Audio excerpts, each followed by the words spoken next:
Bonjour à toutes et à tous et bienvenue dans ce nouvel épisode de la série Low Poly Project où nous allons voir comment créer un ennemi dans notre projet. Alors nous allons voir tout d'abord comment créer un ennemi mais également comment le faire attaquer notre player avec des animations etc. Et on est parti pour ce tutoriel. Alors tout d'abord ce que nous allons faire c'est créer un nouveau terrain. Donc pour cela vous allez aller dans File juste en haut, créer New Level. Et vous allez sélectionner Basic. Vous allez créer. Et là, ça va vous ouvrir un level totalement normal. Avec juste voilà une plateforme comme ceci. Donc ça va être parfait pour faire un test de nos IA. Donc vous pouvez faire CTRL S et vous allez pouvoir nommer votre map level test pour avoir comme ça un level de sauvegarde pour tester tous nos paramètres. Et donc si on clique sur play, on a notre petit personnage qui va aller dans la scène et qui peut attaquer. Alors, donc, nous, ce que nous allons faire, c'est cette fois donc créer un ennemi qui va pouvoir attaquer. Vous allez voir que c'est pas très compliqué en fait. Alors, contrairement à d'autres vidéos, moi je vais pas utiliser ce qu'on appelle un behavior tree. Je vais utiliser dans le blueprint pour que vous puissiez mieux comprendre vu qu'on est en train de faire le blueprint. Donc, on va aller dans le content drawer. Vous allez créer un nouveau fichier que vous allez nommer IA pour intelligence artificielle. Vous allez l'ouvrir. Vous allez faire encore un clic droit de nouveau et vous allez faire un blueprint class. Vous allez faire character et vous allez le nommer IA underscore enemy. Vous allez pouvoir l'ouvrir, vous la glissez avec les autres et donc on arrive dans la même fenêtre que notre character. Donc on va pouvoir, ce que nous allons faire déjà, c'est aller dans le mesh, aller dans skeletal mesh asset. Et vous allez sélectionner notre wizard SM, donc comme on l'a fait pour l'autre. Vous allez pouvoir le tourner à 90 degrés, hein, vous ne vous trompez pas. Et je pense qu'on va un petit peu le rétrécir à environ 0.8. Donc vous pouvez aller vous allez pouvoir sélectionner mesh, vous allez pouvoir aller dans scale, dans transform, et vous allez aller mettre 0.8 à tous les paramètres du scale. Voilà, il est plus petit, ça va rendre un petit côté un peu plus amusant à notre IA. D'ailleurs, vous allez pouvoir remonter encore un petit peu. Voilà. Donc maintenant que nous avons fait ça, on va pouvoir lui mettre l'anime blueprint comme ceci. Donc clavier character C. Vous allez pouvoir compile, save, et on va pouvoir le glisser dans la scène. Voilà, juste ici. Et donc là, hein, si on joue le jeu, et ben franchement, il s'est rien passé quoi. Genre là, juste notre personnage est plus petit, mais ça ne change rien, il ne bouge pas, etc. Il ne fait rien. Donc on va pouvoir maintenant en fait dire qu'il peut déjà voir le player. Donc pour cela, ça va être très simple, vous allez voir. On va déjà aller dans Component, vous allez faire Add, vous allez aller dans AI et aller chercher le Pawn Sensing. Hop là, excusez-moi. Donc le Pawn Sensing, hein, pas le Pawn Noise Emitter. Vous allez pouvoir le prendre, voilà.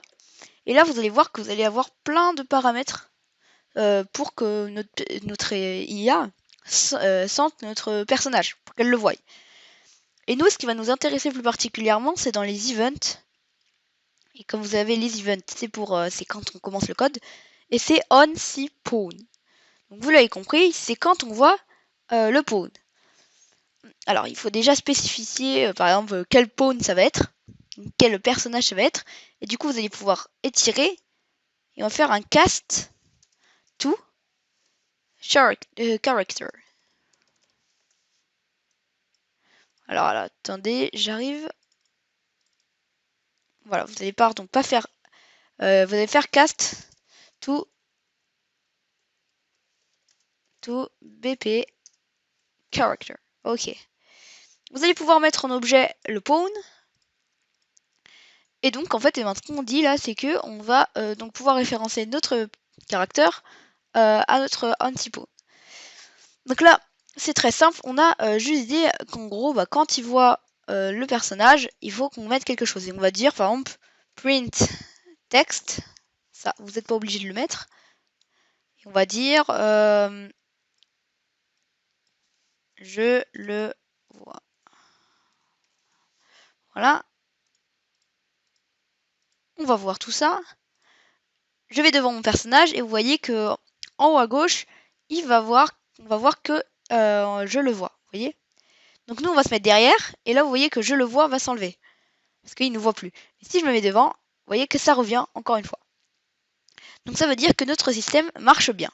Donc on va pouvoir supprimer notre print text. Voilà. Et on va maintenant donc dire à notre IA qu'elle va pouvoir avancer jusqu'à notre personnage.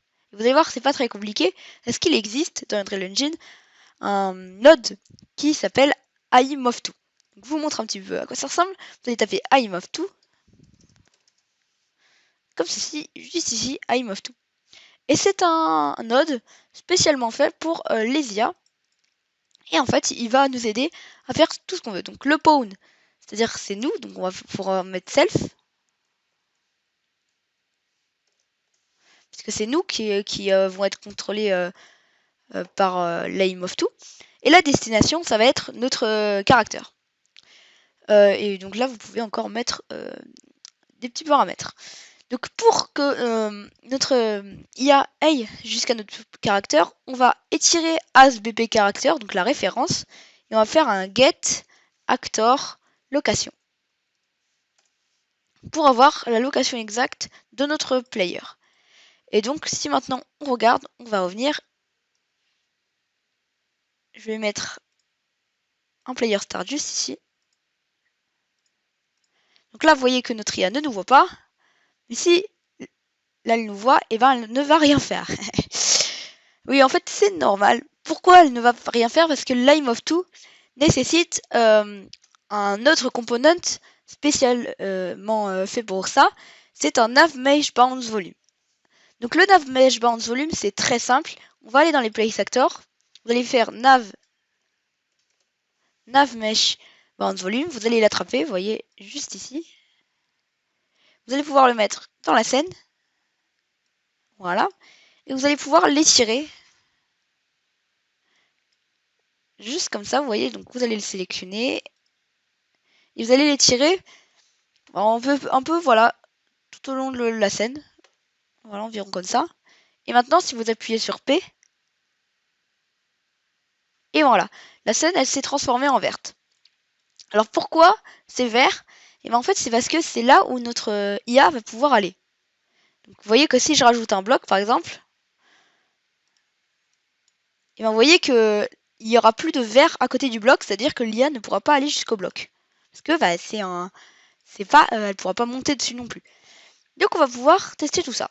Alors, je vais devant mon player, et là, vous voyez que notre IA va suivre notre personnage jusqu'à ne plus le voir. Donc vous voyez, là, elle nous a perdu de vue, là, elle va continuer. Voilà. Jusqu'à arriver vers nous, comme ceci. Et nous, ce qu'on va lui dire, c'est justement de nous attaquer quand elle arrive vers nous. Donc, on va pas faire l'attaque juste ici. On va aller un petit peu plus en bas et on va faire un custom event. On va créer notre event qu'on va nommer attaque. Même attaque player. Et on va donc étirer pour dire qu'en fait, on va donc faire déjà un cast to player. Donc on va étirer, on va aller chercher donc un play anime montage et on va mettre la même animation que notre sorcier. Donc, on va mettre l'attaque 1 et même on va faire autre chose, c'est-à-dire qu'on va faire un make array. Alors ça c'est quelque chose que je n'ai pas encore abordé. Le make array, c'est un petit bloc comme ça où on va pouvoir référencer différentes choses. Donc vous voyez qu'en fait ici par exemple on va mettre l'animation 1 et là l'animation 2 et on va en prendre une des deux au hasard. Donc je vais faire un get copy. comme ceci, aux anim montage. Et donc en gros, je vous explique. En gros, normalement, ici, on a deux animations. Donc, on va dire celle qu'on veut choisir. Donc, par exemple, là, c'est la 0, donc c'est celle-là. Et on va la mettre à l'anim montage. Sauf que nous, on veut que ce soit aléatoire, donc on va faire un random integer in a range. Et vous allez faire de 0 à 1. Pour que ce soit de 0 ou 1, 1, 0, etc. Et du coup, vous allez pouvoir sélectionner l'attaque 1 pour la première et l'attaque 2 pour la deuxième. Voilà. Vous allez voir que c'est tout pour cela. On va pouvoir maintenant mettre notre attaque juste ici. Attaque player juste ici on success, évidemment, parce que sinon ça ne marchera pas. Et donc là, vous voyez qu'il va essayer de nous attaquer.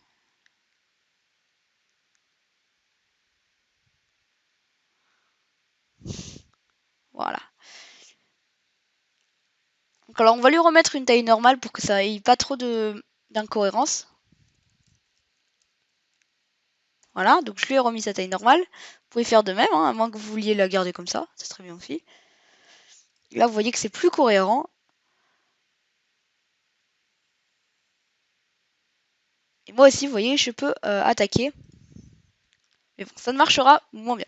Donc alors, maintenant, du coup qu'on a fait ça, ce que nous allons faire, c'est lui dire déjà que il peut attaquer, mais parce qu'en fait, si vous remarquez, notre IA, si elle arrive sur notre player, elle attaque pas vraiment en fait, parce qu'elle est collée, et du coup elle ne peut pas vraiment attaquer. Du coup, ce qu'on va faire, c'est qu'on va lui rajouter un sceptre. Vous allez comprendre pourquoi.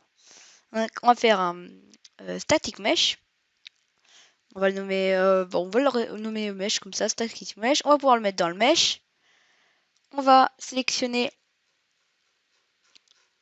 notre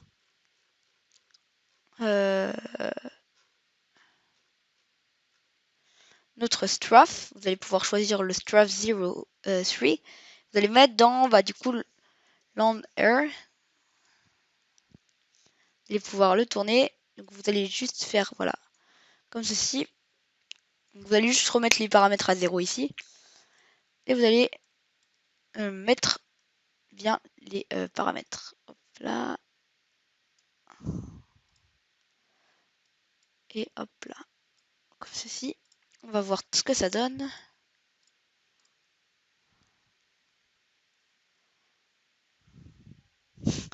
Alors là, vous voyez, c'est pas ouf parce que je suis coincé par son sceptre.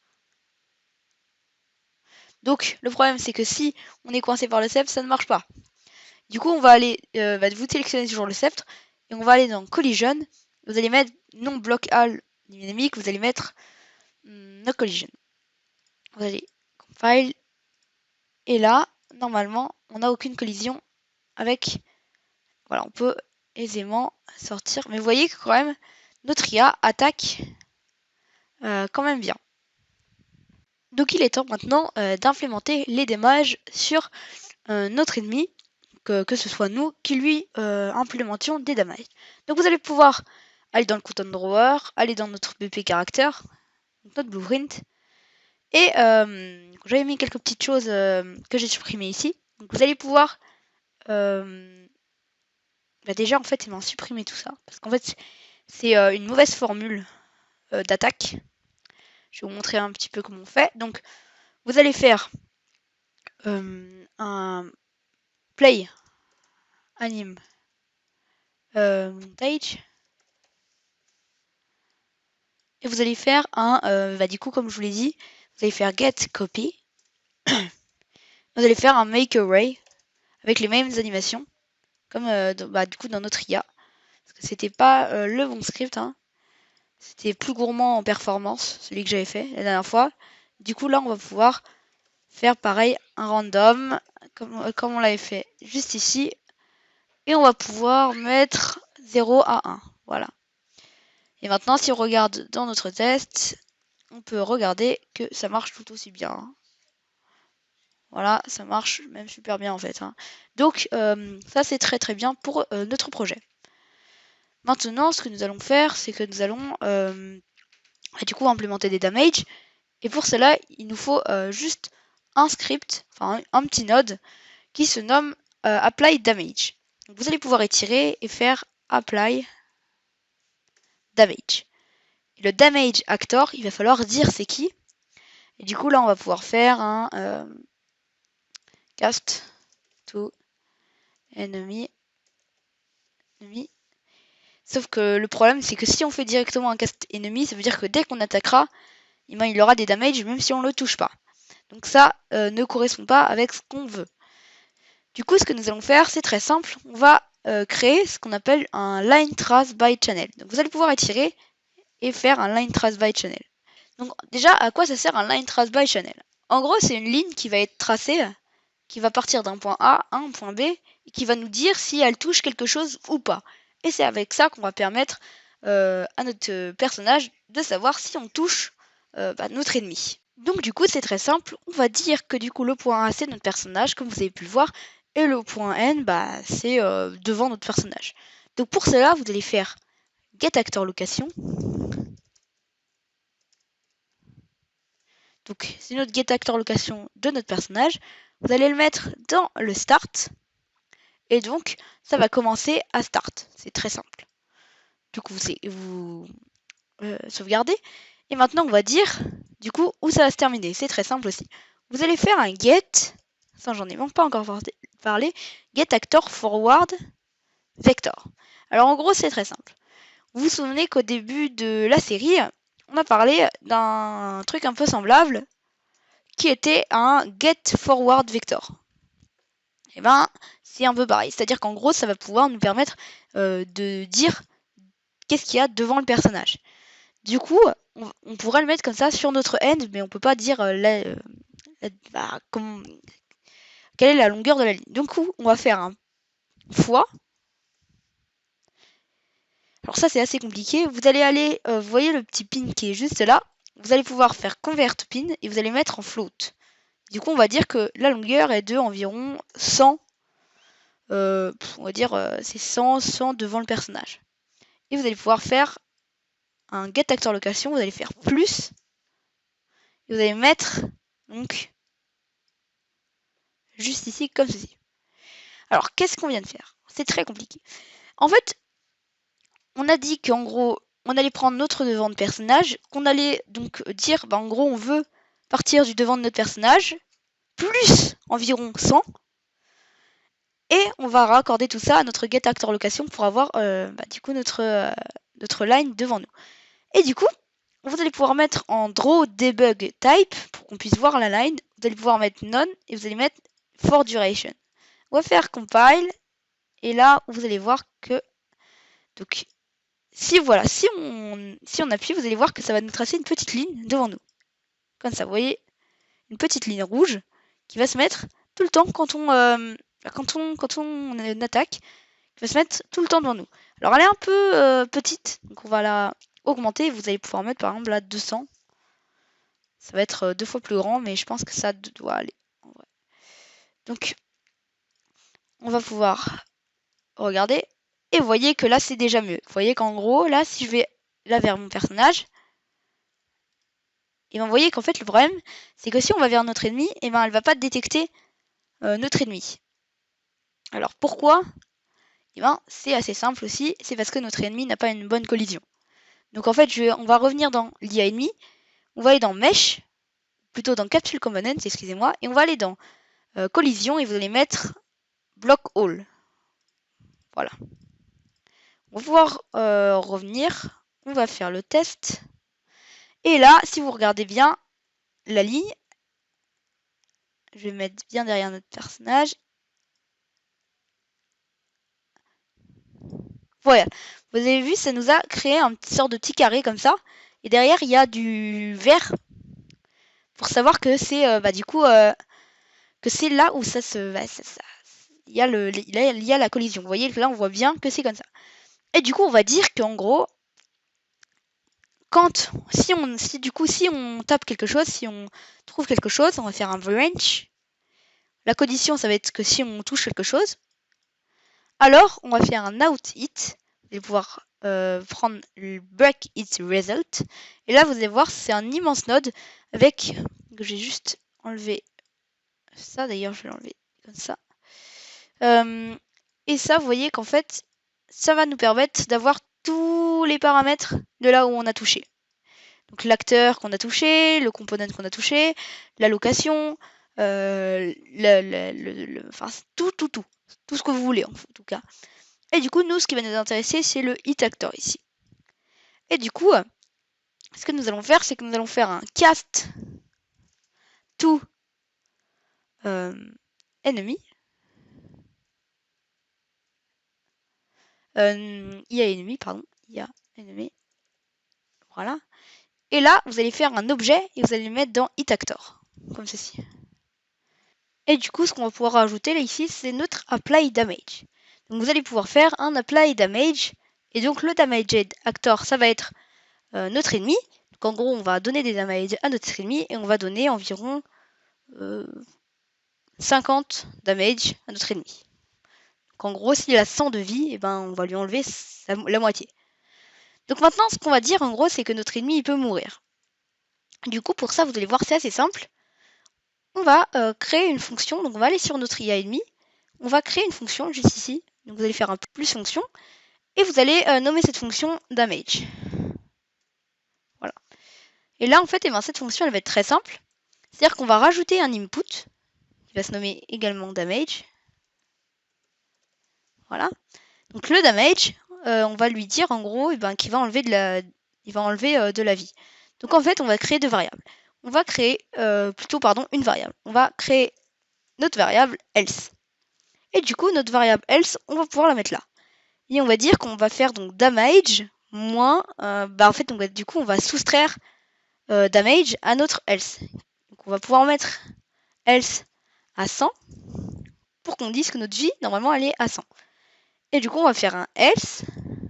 Vous allez faire subtract. Et vous allez faire donc damage. Donc en gros, ce qu'on dit, c'est qu'on fait else. Donc là, c'est la variable. On prend la variable else. Donc si elle est à 100. Et on lui soustrait damage. Ce qui donne donc la variable else. Ensuite, on peut revenir dans l'event graph. Et on va appeler l'event any damage. Donc si on reçoit un damage. Et on va pouvoir du coup maintenant mettre notre fonction juste ici et mettre que donc le damage. Donc en gros, si notre damage là il est égal à 50, on va soustraire 50 à else. Et du coup, ce qui va nous rester 50. Et du coup, et ben voilà. Maintenant, on va pouvoir créer un event pour dire qu'en gros, il peut mourir. Du coup, on va faire un custom event qu'on va nommer die. Et là, on va faire donc un branch. Et donc la condition de ce branch, donc si quelque chose est égal à true ou false, on va dire que si else est plus petit ou égal à 0. Donc s'il est plus petit, il va mourir, et s'il est à 0, également. Et du coup, on va faire un true. Donc si c'est ça, on va faire disable movement pour enlever tous les mouvements de notre personnage. Et on va simulate physique de notre mesh. Vous allez voir, ça va être très simple, c'est très rigolo. Vous voyez, en fait, normalement, je vais aller dans le content drawer pour vous montrer. Si on va dans meshes et on va voir notre wizard SM physique asset. Et donc c'est plein de physiques et on va toutes les simuler. C'est-à-dire qu'en fait, on n'aura plus d'animation. On va toutes les faire aller n'importe où pour que ça fasse comme si il était mort. Et du coup, vous allez voir, ça va être assez drôle. Voilà pour ça. Du coup, maintenant, ce qu'on va pouvoir faire, c'est qu'on va pouvoir dire donc event tick. Donc en gros, à chaque seconde, on va vérifier si on n'est pas mort, au cas où. Hein. Et maintenant, on peut mettre compile, save, et juste une dernière petite chose, pour que ça simule bien, il faut que le mesh soit en collision block all. Il faut qu'il soit forcément en block all. Mettez-le d'ailleurs en block all si ce n'est pas fait dans votre jeu. Vous allez pouvoir maintenant cliquer sur Start. Et on va essayer juste de l'attaquer. Et voilà. Tout simplement. Et voilà, et maintenant il est mort. Vous voyez, il est totalement mort. On peut d'ailleurs le bouger comme ça sur la scène. Et il est littéralement mort. Donc voilà, cette vidéo prend fin. J'espère qu'elle vous a plu, elle a été un peu longue. Pour ma part, je vais attaquer la prochaine vidéo dès demain. Donc ne vous en faites pas. Je vous dis à très bientôt pour une nouvelle vidéo. Ciao tout le monde.